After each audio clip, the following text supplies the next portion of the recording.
Siapa yang selama 1,5 tahun ini punya anak di bawah usia 17 tahun? Apa rasanya umplek-umplekan setiap hari disuruh belajar dari rumah sementara rumahnya nggak ada tempat kecil aja untuk belajar zoom-zooman? Apa yang terjadi kalau ditambah 1,5 tahun lagi? Di sisi lain, kalangan rakyat umumnya, bagaimana rasanya mereka sahabat yang nggak ada internet, nggak ada pulsa, sementara di rumahnya ada 3 orang memerlukan komputer atau gadget atau laptop untuk kerja dan sekolah, tapi tidak memilikinya. Fakta saat ini, biaya sekolah dari rumah ternyata tidak murah. Menjalankan sekolah dari rumah ternyata nggak efektif, dapat ilmu tipis, nggak ada keterampilan lainnya termasuk laboratorium dan kehilangan skill olahraga, kesenian, dan keterampilan sosial lainnya. Bekerja dari rumah malah banyak stresnya, banyak wacana diskusi tok, tetapi tidak ada gerakan nyata. Diskusi doang, eksekusinya kecil, seminar, meeting, belajar online, ngomong doang 1-2 orang, wacana, diskusi.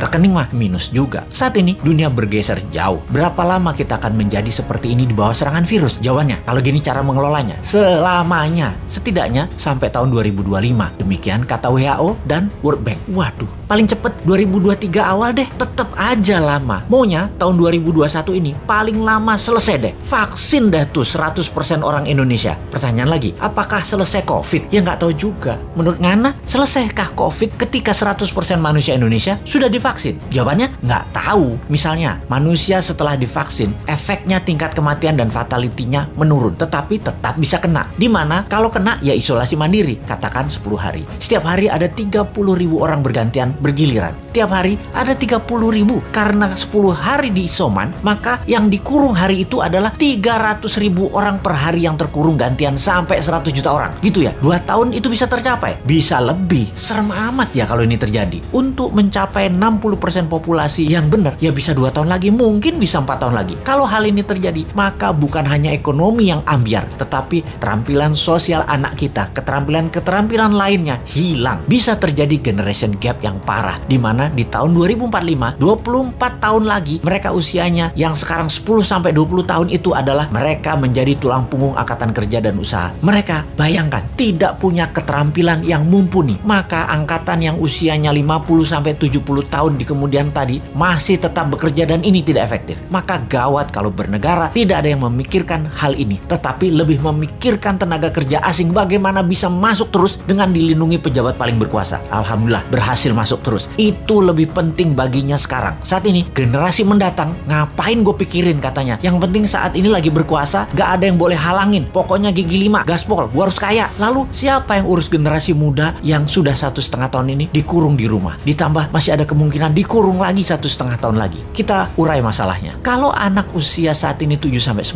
tahun, usia SD, mereka tidak mengerti banyak tentang culture, budaya lokal wisdom. Bayangin, ditambah 1,5 tahun lagi terkurung. Mereka nantinya manusia yang tidak punya budaya. Lalu, remaja usia pancaroba, baru akil balik, usia 11-15 tahun. Mereka adalah manusia lagi cari jati diri. Kematangannya berubah. Dirinya not a girl, but not yet a woman. Menjadi terhambat. Ditambah 1,5 tahun lagi kejiwaan mereka, maka man atau woman tidak paham, tidak akan matang. Sulit menjadikan boy to man. Di usia 16-23 tahun, masa SMA dan kuliah, anak ini adalah masa kreatif dan puncak-puncaknya iseng dan puncak-puncaknya main di usia ini. Kesalahan-kesalahan kecil itu penting untuk modal nanti bersosialisasi di kemudian hari. Tidak banyak mereka bisa lakukan. Mereka masuk generasi yang hilang. Kalau ditambah 1,5 tahun lagi, sekolah mereka tak berketerampilan, tak ada kesempatan di laboratorium, di studio, praktek kerja, keilmuan jalanan atau street smartnya tidak ada. Hampir tidak mungkin membuat mereka berubah from man to gentleman. Ada 40% saat ini dari populasi Indonesia yang usianya saat ini 7-23 tahun. Yang